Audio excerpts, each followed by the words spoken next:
Yo, what's up everybody? Welcome back. Today, we're going to be doing a 2 million pops with Quincy, and I have a bit of experience, and I did a bit of testing, and by a bit of testing, I mean I did a full 50-minute run-through of it yesterday, and plan to record it and uploaded it, only to be denied because I lost by about 10,000 pops, because I made one crucial misplay that I will not be making this video. I put my alchemist on a point when it could reach the track. And today, that will not be happening. And you may ask, what am I going to do to prevent that? I'm going to place my alchemist in a spot where it cannot hit the track. Now, if that doesn't make sense to you, let me break it down.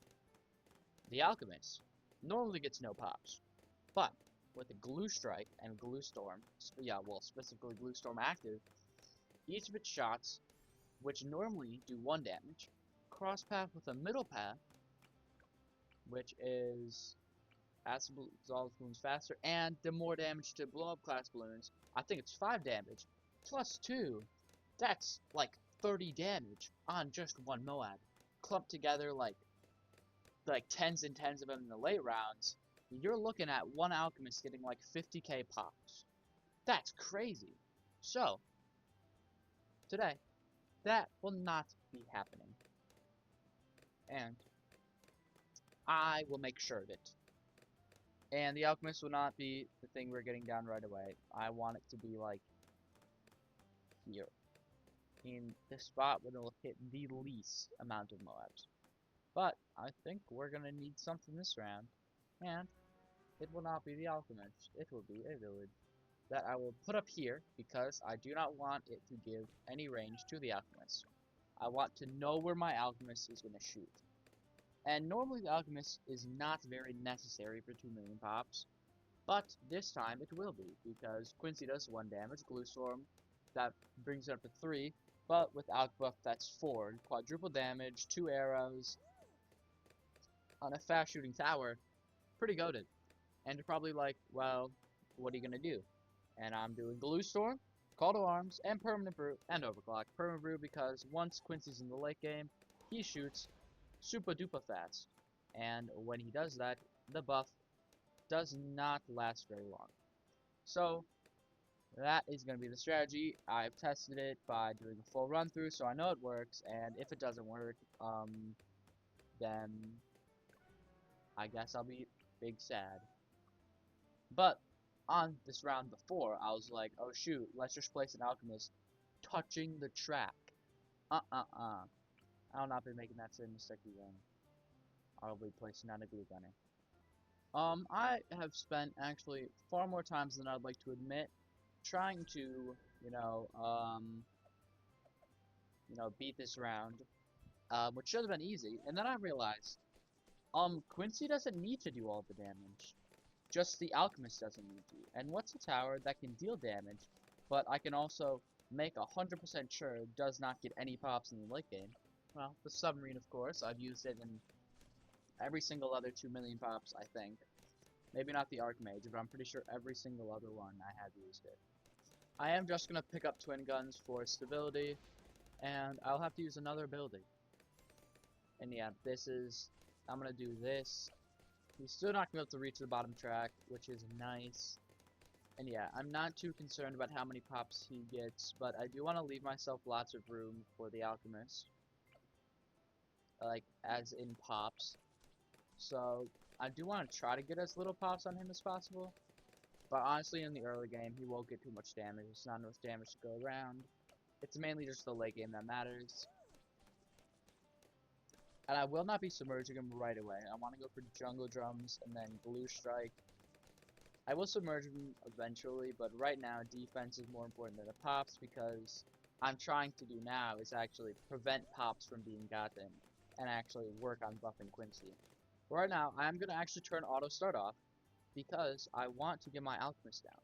And I want to get him down in the perfect spot where I want to be able to push him as far back as I think I can without him not hitting Quincy. And he won't hit balloons, and I'm hoping he won't hit Moabs. And as we say goodbye to the sub for the rest of the video, please do what it says. Subscribe to me. because it's now May 1st, I will be running a little sub contest. And what I'm gonna do is for every subscriber I get in the month of May, I will be playing Balloons Tower Defense for 1 minute straight. And honestly, that's not too amazing, you know. I might get 100, 200 subscribers if I'm lucky. And then, oh, I'm gonna play for, you know what, 3 hours. That's not horrible. I do that, I've done that most days. Like on the collection event, I used to do that almost every day. But the thing about this is if I reach 500 subscribers, I will play for 12 hours straight. And no, that is not a scam. That is not a lie. I promise I'll do that, and we're actually gonna die. Mid-promotion. Wow. I'm just gonna use the ability earlier, and I'm gonna pick up Blue Hose. I'm just gonna use the ability now, just to pop the layer, and that will give us so much time to pop all the balloons. So yep, just a bit of ability timing, and yeah, if we reach 500, I'll play for 12 hours straight, and if we reach 1,000 in just the month of May, that's 900 subscribers. I think I'm sitting at 163. I'll play for 24 hours straight. And yeah, so please subscribe if you want to see that, and even if you don't care, subscribe anyway. And as we reach the halfway point in Chimps, we can afford Blue Strike. And I have my effects still down to 99% from when I recorded this yesterday. So no need to change those. And before we go for Perma-Brew, we are going to just skip the overclock because it's just an amazing tower, you know? Good for buffing a single tower. And overall, just an amazing option for 2 million pops. It's very easy to keep it from getting popped while also having one of the highest increases in like attack speed for the cost, increases in power for the cost. And look at that. Round 56, Quincy upgraded to level 10. And actually, Storm of Arrows is not going to be very useful to us because it is weak right now, and it doesn't get really buffed very well. It only can really take, you know, the debuffs that the balloons have. It can't really get buffed itself. And it seems I've forgotten to pick up Jungle Drums, and I will right now. And we also now have Overclock in our possession. For building micro, Storm of Arrows is not going to be used very often by me, and as you guys know, Overclock is 100% uptime, has 100% uptime on heroes, so that is going to be pretty easy to micro. So right now I have my fingers on the 1, 2, and 4 keys, and I probably could use my pinky, but I only really like using my first 3 fingers, or you know, not my last 3, however you look at it, I guess. But I will use it actually right now just to clear out all those because they would take a while to pop otherwise. And 63 here should not be of any issue to us. Alchemist will not be getting any pops, so I'm free to use Blue Storm as I please. I will use his ability right here. He really is kind of just shredding all these balloons, so I'm happy Quincy's getting his moment to shine. As you know, nothing gets past his bow. And you have the most useless Quincy ability ever. Right there. To pop 2 red balloons. But interestingly enough, I actually use that exact same ability, like right before I started talking right now, to pop 2 other red balloons. Kinda weird. Wow, the actual most useless Quincy ability. To pop 1 red balloon. Now, 4/5 of the way through Chimps, but for Quincy, probably these last 80 rounds are going to be his hardest rounds. Normally I'd use the Quincy ability, but currently I'm just going to unsubmerge him, just because I want all his abilities ready for use. Because I do actually never know when Quincy will struggle. I of course might have some prediction of what Quincy might struggle on, what he might struggle on in the coming round, but I'm never 100% sure if I'm going to need an ability or not. So, I probably should have popped this earlier. I don't know what I'm doing.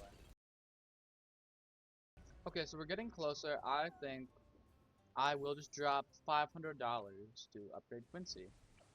And I want to see how much that attack speed actually improves him. And I'm going to use the ability right away. I'm going to keep the sub unsubmerged. This is why I needed all those pops saved. Because I'm not sure how much increased attack speed it actually is, but it looks to be a considerable amount actually. Yeah, hold on. That is actually crazy. I'm gonna submerge this guy because we don't need him anymore. Only 2k on the Alchemist, and now I'm going to hold off on Permanent Brew for as long as I humanly possibly can. Simply because his range is going to increase, and if I can afford a Chinook before I have to buy it, I will be very happy. Another round, Quincy destroys with ease. And I think for this round, I'm going to use this ability very early.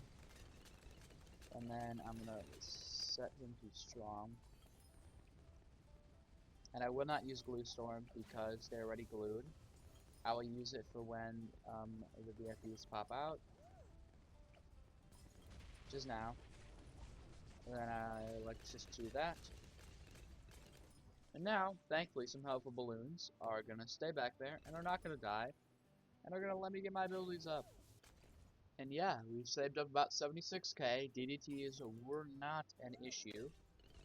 And yeah, I think that with 15k on him, about 2k on him, 0 on him, obviously 0 on the glue in the village, I think looks like we're in a pretty good spot to clear this by not a considerable amount, not obviously a record, but wow, as I'm saying that, it looks like we've had some glue storm timing. How much does one of these things cost? I'm actually gonna put it in the top right. So it's 10k. So at about 75,000, we can afford it. And I'm actually just gonna keep him back here, and I'm gonna do this. And just like that, come on, Quincy. I will set it to not patrol points. Follow mouse. I'll buy up the permanent brew.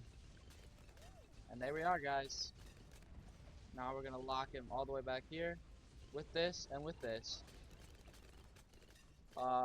Now the abilities will have 100% uptime. I forgot to show you guys what it looked like without permanent brew, but just let me tell you that it was at $0, $0. It was somewhere around, probably around 10% uptime, if I had to quantify it. And now I'll be buying a mid, and then I'll be going for a call to arms. And yep, guys, we have afforded call to arms, and yeah, the game could be pretty easy from here. I do not see any reason that we should not cruise by around 100 with level 20 Quincy. And yeah, as I said, Quincy's hardest rounds are going to be the mid-80s with another 0 life and $0 crate to end it off. With this ability, with, well, Super Fire Quincy, I don't know what it's called, you know, whatever, arrow spam. This ability, which I don't even need. This one, and this one. Look at that stream of arrows, and look at us cruise right past 2 million pops. And yeah, 2,023,000. Let's check it out. Engineer with 930. The perma brew actually allowed it to see DDTs and ZMGs, I think. 19k on him, 1,000 on him, 750 on him, and yeah, Quincy with 23 pops. Look at that. Yep, thank you guys for watching, and I'll see you guys in the next one.